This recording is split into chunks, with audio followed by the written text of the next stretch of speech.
तो अब हम लोग जो है ट्रिग्नोमेट्रिक रेशियो निकालेंगे 60 डिग्री के एंगल के लिए और 30 डिग्री के एंगल के लिए। 60 और 30 डिग्री का एंगल जो है हम लोग एक ही ट्रायंगल में ले आएंगे तो आराम से हो जाएगा। तो इसके लिए हम लोग 60 डिग्री का एंगल किस में होता है, इक्विलैटरल ट्रायंगल में होता है। इक्विलैटरल ट्रायंगल एक बना लेते हैं हम लोग पहले, ठीक है।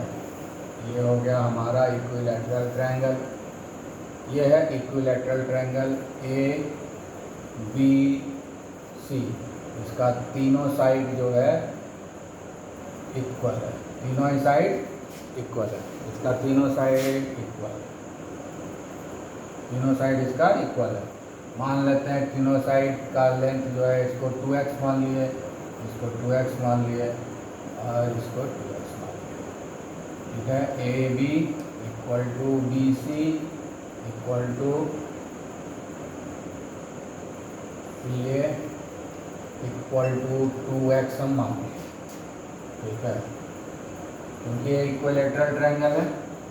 ट्रायंगल एबीसी जो है इक्विलैटरल ट्रायंगल है। इक्विलैटरल ट्रायंगल में क्या होता है, तीनों एंगल 60 होता है। ये भी होगा 60, तीनों एंगल 60 होगा, ये भी 60 होगा, ये भी 60 होगा, ये भी 60 होगा।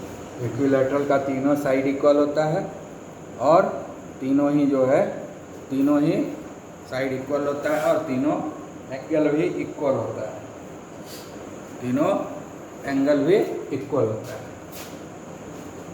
तो angle A equal to angle B equal to angle C equal to 60 degree, ठीक है, यहाँ तक ठीक। अब हम क्या करेंगे, एक कंस्ट्रक्शन इसमें करेंगे, क्योंकि जो ट्रिग्नोमेट्रिक रेशियो है तो राइट एंगल ट्रायंगल के लिए अप्लाई होता है। ये तो इक्विलैटरल ट्रायंगल है तो इसको हमको राइट एंगल ट्रायंगल में कन्वर्ट करना पड़ेगा। बिना राइट एंगल ट्रायंगल में कन्वर्ट किए तो ट्रिग्नोमेट्रिक रेशियो निकल नहीं सकता है, इसलिए हमको इसको जो है राइट एंगल ट्रायंगल में कन्वर्ट करना पड़ेगा। तो एक काम करते हैं, इस हम जो यहाँ वर्टेक्स ए से बी सी के ऊपर एक परपेंडिकुलर लाइन खींच देते हैं, ठीक है ना। वहाँ से वहाँ तक एक परपेंडिकुलर लाइन खींच देते हैं। इस 60 को हम मिटा देते हैं, ठीक है। अब हम यहाँ से एक परपेंडिकुलर लाइन खींच दें। परपेंडिकुलर लाइन खींचे मतलब ये 90 डिग्री हो गया, ये भी 90 डिग्री हो गया, परपेंडिकुलर लाइन हो गया, ठीक है। और इस पॉइंट को हम लोग मान लिए डी, ठीक है, 2x है इसका लेंथ BC का। तो यहाँ से यहाँ BC जो है 2x है। ये जो परपेंडिकुलर जहाँ जो लाइन खींचते हैं इक्विलैटरल ट्रायंगल में जब परपेंडिकुलर लाइन अपोजिट वर्टेक्स से खींचते हैं तो जिस साइड पर हम परपेंडिकुलर लाइन खींचते हैं उसको जो है इक्वली डिवाइड करता है, परपेंडिकुलर बाइसेक्टर का काम करता है। ये जो है, ये जो लाइन है, ये जो परपेंडिकुलर लाइन हमने खींचा इस बेस के ऊपर, इस BC साइड के ऊपर, ये परपेंडिकुलर, क्योंकि ये इक्विलैटरल ट्रायंगल है इसलिए जो परपेंडिकुलर लाइन खींचे है ना ये बाइसेक्टर का भी काम करेगा, अपोजिट साइड का बाइसेक्ट करेगा, यानी BC को 2 इक्वल हाफ में बांट देगा, BC को 2 इक्वल हाफ में बांट देगा, यानी ये BD और CD इक्वल हो जाएगा। तो ये चूँकि BC x है तो ये 2x है तो ये दोनों x हो जाएगा, ठीक है। AD perpendicular bisector to BC, AD perpendicular to BC, ठीक है। और फिर क्या हो जाएगा, BD equal to CD equal to BC by 2, तो क्या हो जाएगा 2x by 2 equal to x, इसलिए ये भी x हो गया, ये भी x हो गया, ठीक है। अब ये 60 डिग्री है, ये 90 डिग्री है, ये तीनों एंगल इस ट्रायंगल में, अगर हम ट्रायंगल ABD को देखें, अगर ट्रायंगल ABD को देखें ये एंगल 60 है, ये 90 है, तीनों मिला के 180 होगा, इसका मतलब ये 30 होगा। ठीक है ना, तीनों मिला करके होता है ना। ये परपेंडिकुलर लाइन खींचे तो यहाँ तो 90 हो गया, और ये 60 है, दोनों मिला के 150 हो गया, और तीनों एंगल मिला करके, तीनों एंगल मिला के 180 होता है, इसका मतलब ये 30 होगा, इसका मतलब ये क्या है 30 डिग्री होगा, इसलिए ये एंगल 30 मिल गया। तो 60 30 दोनों हमको सेम ट्रायंगल में मिल गया, इसलिए हम आराम से निकाल लेंगे। 60 30 एक ही ट्रायंगल में मिल गया हमको, राइट एंगल ट्रायंगल। ठीक है, यहाँ समझने की यही ज़रूरत है कि हम इक्विलैटरल ट्रायंगल लेंगे। इक्विलैटरल ट्रायंगल में तीनों ही एंगल सेम होता है 60 60 का, तीनों ही साइड इक्वल होता है, उसको हमने 2x एज्यूम कर लिया। उसके बाद इक्विलैटरल ट्रायंगल में किसी भी वर्टेक्स से अपने अपोजिट साइड पर जब परपेंडिकुलर लाइन खींचते हैं, किसी भी वर्टेक्स से अपने अपोजिट साइड पर जब परपेंडिकुलर लाइन खींचते हैं तो अपोजिट साइड को वो बाइसेक्ट कर देता है, 2 इक्वल पार्ट में डिवाइड कर देता है। ये फैक्ट है, इसको याद रहना चाहिए, दिमाग में तब बनेगा। इसीलिए BD इक्वल टू CD हो गया, क्योंकि यही है परपेंडिकुलर, और ये बाइसेक्टर भी हो जाएगा क्योंकि इक्विलैटरल ट्रायंगल है, इसलिए ये और ये इक्वल हो गया। क्योंकि हम BC को 2x माने हुए हैं, तो जब इक्वल हो जाएगा ये हाफ हाफ, तो दोनों x हो जाएगा, इसलिए ये भी x हो जाएगा।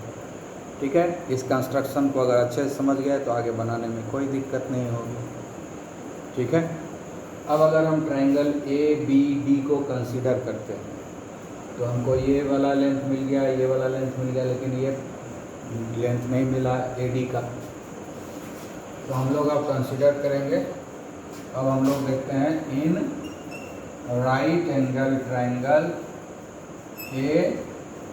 ABD। ठीक है, इसमें क्या हो जाएगा, ये जो है हाइपोटेनस होगा, तो ये दोनों के स्क्वायर के बराबर होगा। पाइथागोरस थ्योरम यूज करेंगे तो AB square equal to AD square plus BD square, वही तो होगा। AB का वैल्यू कितना है, AB जो है 2x है, AD कितना है पता नहीं है, यही तो निकालना है, और BD कितना है x है, तो AD स्क्वायर ये इधर आ जाएगा, 2x square minus x square हो जाएगा, ये हो जाएगा 4x square minus x square. ठीक है, तो अब हम अगर हम यहाँ पर AD स्क्वायर लेंगे तो आ गया 3x स्क्वायर, फिर कैलकुलेट करेंगे तो AD का वैल्यू आएगा, स्क्वायर रूट हो जाएगा 3x स्क्वायर का, तो अल्टीमेटली हमको क्या मिलेगा, स्क्वायर रूट ऑफ 3x। तो इसका वैल्यू मिल गया हमको स्क्वायर रूट ऑफ 3x। ठीक है, स्क्वायर रूट ऑफ 3x हमको मिल गया। ठीक है, तो वो भी मिल गया हमको, AD का वैल्यू मिल गया, स्क्वायर रूट ऑफ 3x मिल गया हमको ट्रायंगल ABD में। ठीक है, अब जो है ट्रायंगल ABD से ही हम लोग सब निकाल लेंगे। ठीक है, ट्रिग्नोमेट्रिक रेशियो अब निकालेंगे, sine in triangle in right angle triangle ABD sine A। ठीक है, कितना 30 डिग्री है, ये क्या होगा P/H, तो A के लिए P कौन होगा, BD, और हाइपोटेनस कौन होगा, ये AB। अब क्या है, साइन A का वैल्यू कितना है 30, BD का वैल्यू कितना है x, AB का वैल्यू कितना है 2x, तो क्या आ गया 1/2, तो साइन 30 डिग्री का वैल्यू 1/2 होता है, पता चल गया। ठीक है, तो सारे ट्रिग्नोमेट्रिक रेशियो निकालना है, तो उसी तरह से हम लोग अब निकालेंगे कॉस ए, ठीक है, हो जाएगा बी बाई एच हो जाएगा। तो बी बाई एच है। अब देखो साइन 30 तो इसका उल्टा होता है ना कॉसेक 30, बिना कैलकुलेशन के लिख देंगे। कॉसेक जो है इसका उल्टा होता है, तो ये हो जाएगा 2, क्योंकि कॉसेक 30 जो होता है, कॉसेक जो होता है साइन का उल्टा होता है। तो साइन 30 1/2 है तो कॉसेक 32 हो जाएगा। कैलकुलेट करके भी निकाल सकते हो और डायरेक्ट भी लिख सकते हैं उल्टा करके। साइन कॉस 10 का याद है तो बाकी 3 का तो अपने आप याद हो जाएगा, ठीक है। अब कॉस ए के लिए बी बाई एच होगा, तो इसके लिए बेस कौन होगा, ये होगा, क्योंकि एंगल ए के लिए ये बगल वाला लाइन है, तो ये हो जाएगा ए डी, और एच कौन होगा, ए बी होगा। ए डी कितना है, √3x है, और ए बी कितना है, 2x है। तो x कट जाएगा, क्या आएगा, √3/2 आएगा। इधर निकाल दिया ना, यहाँ अभी हम लोग कोट नहीं करेंगे। अब जो है cos 30 डिग्री, ए का वैल्यू 30 है ना, 30 लिख दिया। ए डी का वैल्यू कितना है, √3x, ए बी का वैल्यू कितना है, 2x, कितना आया, √3/2, ठीक है।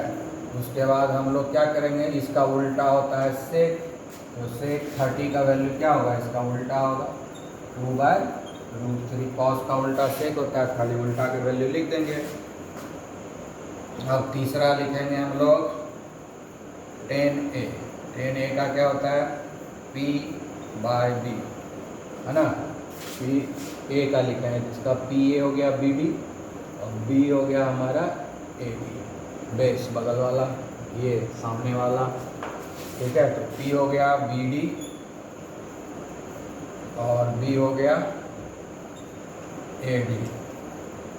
BD कितना है, x, और AD कितना है, √3x। x कट जाएगा, कितना आएगा, 1/,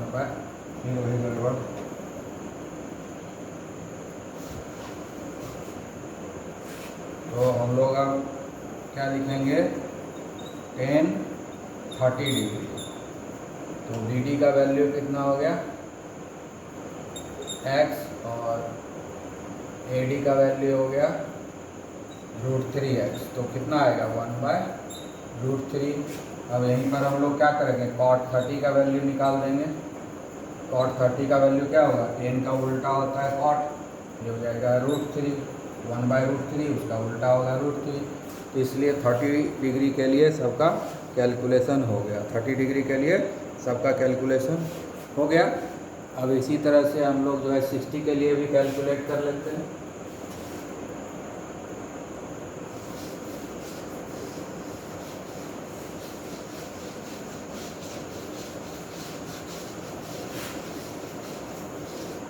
अब 60 एंगल कौन है, B, एंगल B जो है 60 है, इसके लिए अब इससे कैलकुलेट करेंगे हम लोग। तो हम लोग लेते हैं साइन B, तो साइन B क्या हो गया, फार्मूला क्या होता है, P/H। तो एंगल B के लिए P कौन होगा, एंगल B के लिए P कौन होगा, अपोजिट साइड, इस एंगल का अपोजिट साइड ये है, तो AD हो गया। और हाइपोटेनस तो चेंज नहीं होता है, हाइपोटेनस तो यही होगा AB, 90 के अपोजिट। अब साइन 60, ठीक है, साइन 60 हो गया। B का वैल्यू कितना है, 60 है, तो B का वैल्यू लिख दिया 60, और AD का वैल्यू कितना है, √3x, और AB का वैल्यू कितना है, 2x। x कट गया, क्या बचा, √3/2, ठीक है। इसीलिए कॉसेक 60 का वैल्यू क्या हो जाएगा, 2/√3, क्योंकि उल्टा होता है। उसके बाद हम लोग अब निकालते हैं cos B, इसका वैल्यू होगा B/H, है ना। B के लिए, एंगल B के लिए बेस कौन होगा, बगल वाला साइड, बगल वाला साइड यही है ना, BD। और हाइपोटेनस तो ये भी होगा ही, सबसे बड़ा साइड है और 90 के अपोजिट है। बी डी का वैल्यू x हो गया और ए भी अभी यहाँ में बैठेंगे। कॉस बी का वैल्यू कितना है 60, कॉस 60 का वैल्यू कितना हो गया, कॉस 60 का वैल्यू बी डी का वैल्यू x और ए बी का वैल्यू 2x, कितना आ गया 1/2 आ गया।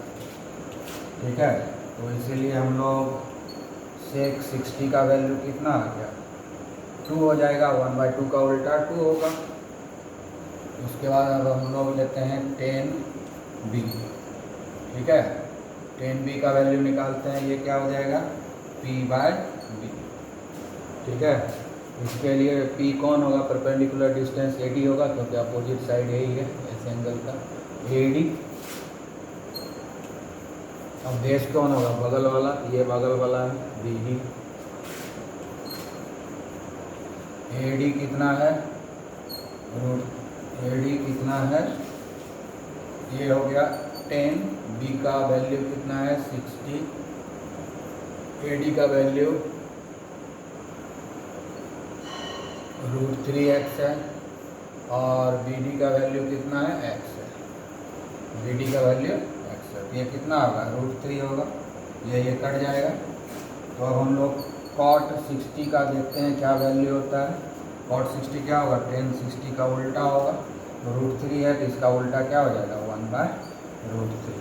तो इस प्रकार 30 डिग्री और 60 डिग्री दोनों के का जो है ट्रिग्नोमेट्रिक रेशियो का वैल्यू हम लोग निकाल दिए सारे का। ठीक है, तो इस तरह से आपको याद रखना है। ठीक है, तो ये सारा हो गया और अपने से इसको प्रैक्टिस भी करना है। ओके।